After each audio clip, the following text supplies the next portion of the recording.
এইকেইদিন ফেচবুকত এনেকুৱা এটা ট্ৰেণ্ড চলি আছে কেইদিনমানৰ পৰা, মোৰ ঘৰলৈ আহক, মই আপোনাৰ ঘৰলৈ যাম, বেটা লাহে লাহে মোক ফ'ল' কৰক, মই ফ'ল' বেক কৰিম। মোক এটা কথা সঁচা, ফেচবুকত টকা ইনকাম কৰি কোনো মানুহ ধনী হ'ব নোৱাৰে। বহুতে দেৱলতাক দেখিছে ধনী হোৱা, তাই কষ্ট কৰিছে কাৰণে ধনী হৈছে। আচলতে এইটো কথা এইকাৰণে ক'ব লগা হ'ল, বহুতে এই ট্ৰেণ্ডটোত উটি ভাহি গৈছে। কোনোবাই মনোৰঞ্জনৰ কাৰণে ব্যৱহাৰ কৰিছে, সেইটো বেলেগ কথা, কিন্তু বহুতে উটি ভাহি গৈছে, কিবা নকৰিবলগীয়া কামবিলাক কৰি দিছে, কিবা মানে অদ্ভুত কাণ্ডবিলাক কৰিছে মানুহে ফেচবুকত টকা ইনকাম কৰাৰ সেই লালসাত।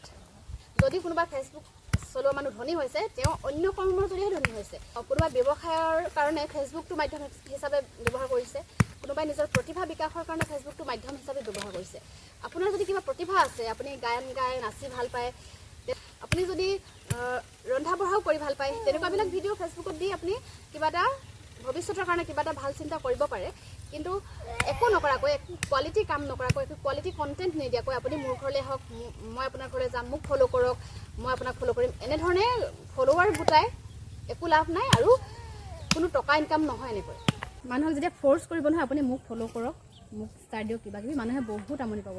আৰু এতিয়া তেনেকুৱা এটা পৰিস্থিতি হৈছে, মানুহে খুব আমনি পোৱা হৈছে ফেচবুকত। মানুহে যে জোৰ জবৰদস্তি মানুহৰ পৰা ফ'ল' বিচাৰিছে। কিবা কোৱালিটি থকা কাম কৰক, নহ'লে মানুহে এনেও আপোনাক আমনি পাব।